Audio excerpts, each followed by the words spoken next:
Hello everyone, this is Alex Smith. Welcome to knowledge ambition. स्वागत है आपका knowledge ambition के इस सेशन में। हम यहाँ पर कर रहे हैं Himachal Pradesh police constable and HRTC conductor के जीए सेक्शन, जो आपका जीके का सेशन है उसकी इंपॉर्टेंट आपकी सीरीज चल रही है, जिसमें हमारा ये पार्ट 12 है। इससे पहले की वीडियो अगर आपने नहीं देखी है तो आप वीडियो सेक्शन में जाके या प्लेलिस्ट सेक्शन में जाके उन्हें देख सकते हो। और चैनल पर पहली बार आए तो प्लीज चैनल को सब्सक्राइब जरूर कर लीजिए और नोटिफिकेशन बेल को ऑन कर लीजिए, ताकि आने वाले सभी रेगुलर अपडेट जो आप तक रेगुलरली पहुंचते रहे। तो चलिए शुरू करते हैं। और इस वीडियो का पीडीएफ जो है आपको टेलीग्राम चैनल या व्हाट्सएप ग्रुप पे मिल जाएगा। आप डिस्क्रिप्शन बॉक्स में उसका लिंक दिया गया है, आप वहां से ज्वाइन कर सकते हो।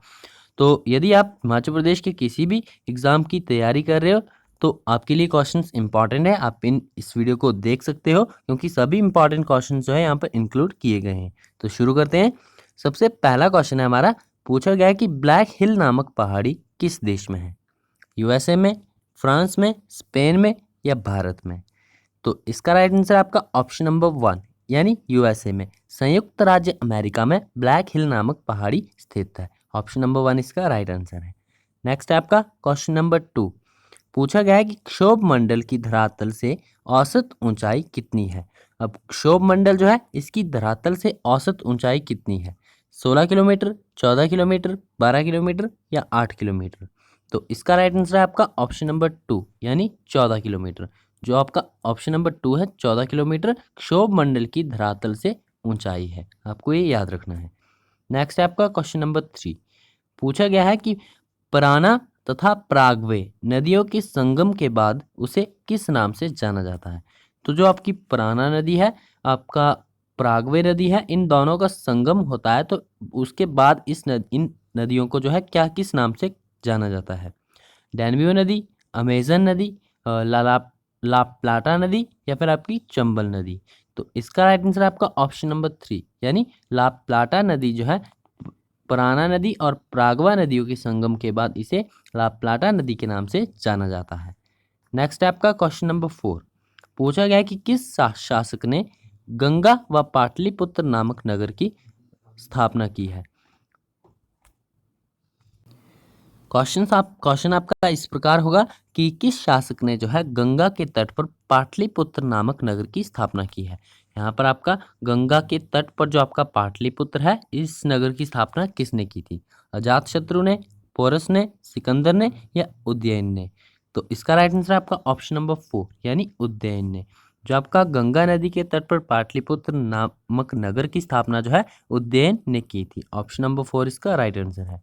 नेक्स्ट है आपका क्वेश्चन नंबर 5। पूछा गया कि पाली ग्रंथों में गांव के मुखिया को क्या कहा जाता है? भोजक, अपाला, घोषा या इनमें से कोई नहीं?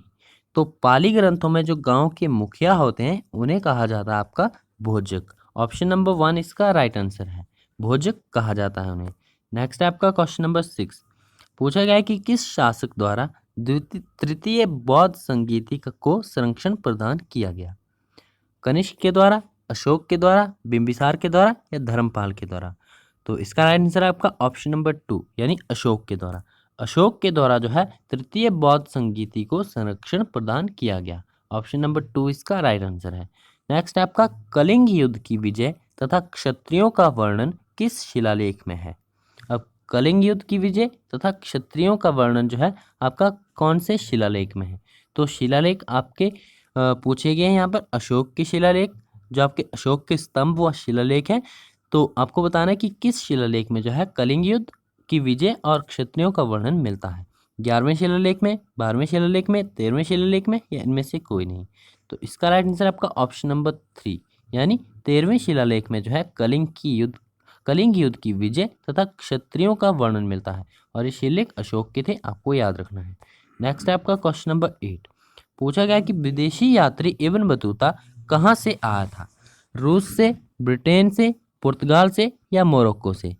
तो जो आपका विदेशी यात्री इब्न बतूता था वो आया था आपका मोरक्को से। ऑप्शन नंबर 4 इसका राइट आंसर है। विदेशी यात्री इब्न बतूता वो भारत आए थे। वो किस देश से आए थे भारत? वो मोरक्को से आए थे। ऑप्शन नंबर 4 इसका राइट आंसर है।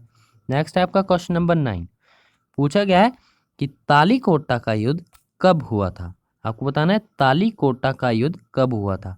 1565 में, 1620 में, 1120 में या 1802 में? तो इसका राइट आंसर आपका ऑप्शन नंबर 1 यानी 1565 में 1565 में याद रखना है आपको तालीकोटा का युद्ध हुआ था।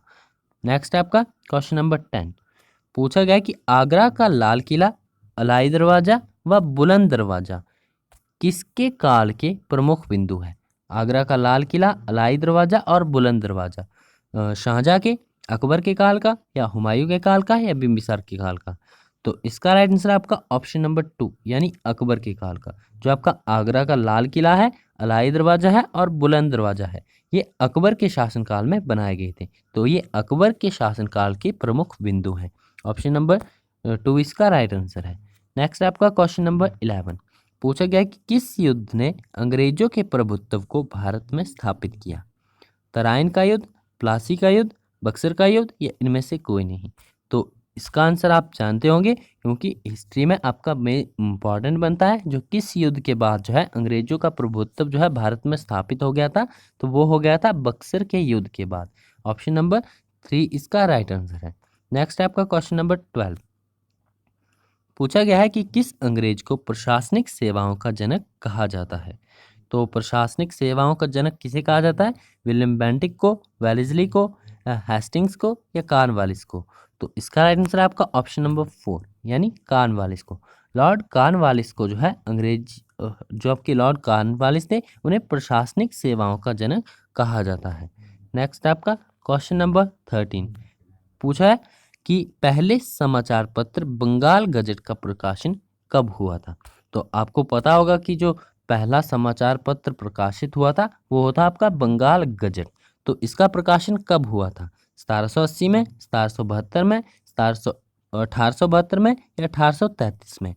तो इसका राइट आंसर आपका ऑप्शन नंबर 1 यानी 1780 में। 1780 में जो है पहले समाचार पत्र बंगाल गजट का प्रकाशन हुआ था।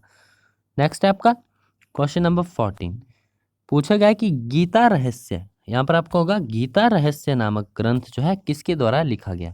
जो आपका गीता रहस्य है ये नामक ग्रंथ किसके द्वारा लिखा गया? तो इसका राइट आंसर आपका ऑप्शन नंबर 2 यानी बाल गंगाधर तिलक के द्वारा जो है ये आपका गीता रहस्य नामक ग्रंथ लिखा गया था। आपको याद रखना है बाल गंगाधर तिलक द्वारा गीता रहस्य नामक ग्रंथ लिखा गया था। नेक्स्ट है आपका क्वेश्चन नंबर 15 पूछा गया है कि भारतीय संविधान के किस भाग को संविधान की कुंजी की संज्ञा दी जाती है?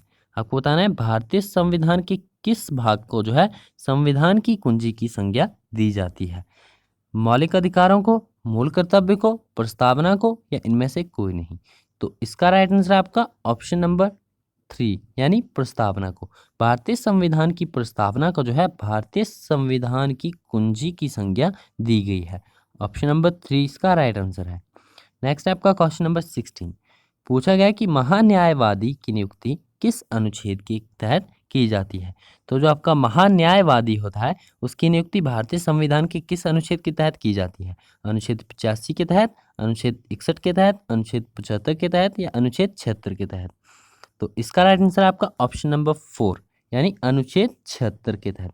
अनुच्छेद जो आपका आर्टिकल 76 होता है इसके तहत जो है भारत के महान न्यायवादी की नियुक्ति की जाती है। ऑप्शन नंबर 4 इसका राइट आंसर है। नेक्स्ट आपका क्वेश्चन नंबर 17 पूछा गया है कि चाल किस प्रकार की राशि है? तो आपके यहाँ पर साइंस के कुछ इंपॉर्टेंट क्वेश्चन है, आपको बताना है चाल किस प्रकार की राशि है? आदिश राशि है या सादिश राशि है? तो इसका राइट आंसर आपका ऑप्शन नंबर 1 यानी आदिश राशि। जो आपकी चाल है वो आपकी एक आदिश प्रकार की राशि है। ऑप्शन नंबर 1 इसका राइट आंसर है। नेक्स्ट आपका क्वेश्चन नंबर 18 पूछा गया है कि नाभिक में कौन कौन से कण होते हैं? न्यूट्रॉन, प्रोटॉन, दोनों या इनमें से कोई नहीं? तो इसका राइट आंसर आपका ऑप्शन नंबर 3 यानी न्यूट्रॉन व प्रोटॉन, ये दोनों कण जो है नाभिक में उपस्थित होते हैं। तो नाभिक में आपके न्यूट्रॉन व प्रोटॉन पाए जाते हैं। ऑप्शन नंबर 3 इसका राइट आंसर है। आपको याद रखना है नाभिक में दोनों ये कण पाए जाते हैं।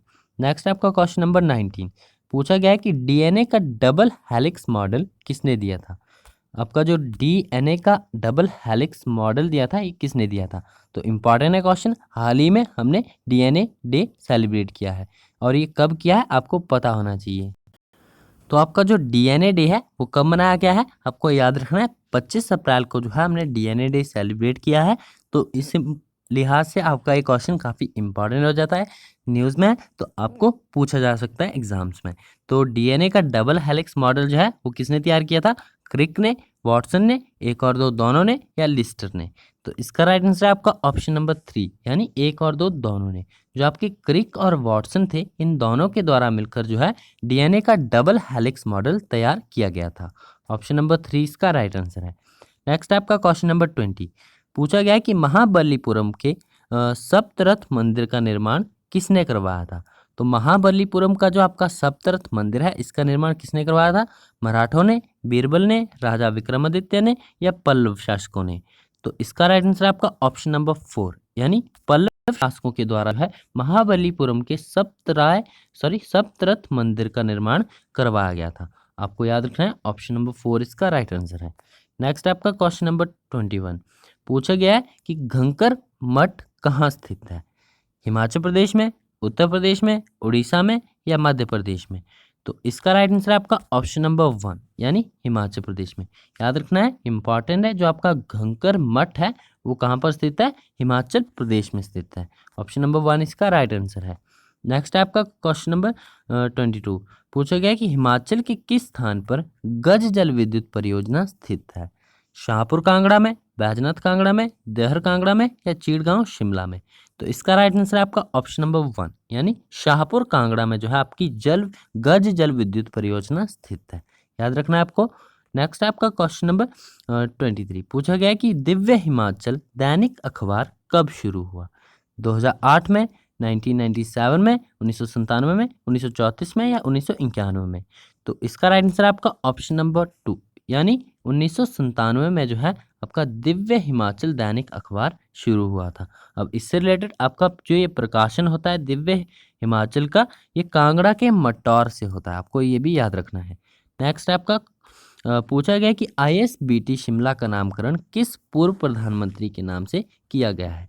राजीव गांधी, अटल बिहारी वाजपेयी, इंदिरा गांधी या जवाहरलाल नेहरू? तो इसका राइट आंसर है आपका ऑप्शन नंबर 3 यानी इंदिरा गांधी। जो आपका आईएसबीटी शिमला है, इसका नामकरण पूर्व प्रधानमंत्री इंदिरा गांधी के नाम से किया गया है। नेक्स्ट है आपका क्वेश्चन नंबर 25 पूछा गया है कि कालका शिमला रेलवे लाइन में कुल कितनी सुरंगें हैं? 101, 102, 100 या 103? तो इसका राइट आंसर है आपका ऑप्शन नंबर 2 यानी 102। तो रेलवे जो आपकी कालका शिमला रेलवे लाइन है, इसमें कुल कितनी सुरंगें हैं? इसमें 102 सुरंगें प्रेजेंट टाइम पे आपकी वर्क कर रही हैं। जब इसका निर्माण हुआ था तो इसमें 103 सुरंगें कुल थी, लेकिन जो आपकी सुरंग नंबर 46 है, ये प्रेजेंट टाइम पे आपकी बंद है, ये कार्य नहीं कर रही हैं। तो इस लिहाज से आपकी कालका शिमला रेलवे लाइन में प्रेजेंट टाइम पे आपकी 102 सुरंगें जो है वो कार्यरत हैं। तो याद रखना है आपको, ओरिजिनेशन के समय यानी निर्माण के बाद जो आपकी इसमें सुरंगें थी कुल 103 थी, लेकिन अभी 46 नंबर की ये सुरंग कार्य नहीं कर रही है। याद रखना है 102 इसमें कुल सुरंगें कार्यरत है अभी। नेक्स्ट है आपका पूछा गया है कि संजौली में हिंदुस्तान तिब्बत सड़क पर स्थित सुरंग का निर्माण कब हुआ था? अब संजौली में हिंदुस्तान तिब्बत सड़क पर स्थित सुरंग है, इसका निर्माण कब हुआ था? 1851 में, 1843 में, 1877 में या 1887 में? तो इसका राइट आंसर है आपका ऑप्शन नंबर 1 यानी 1851 में।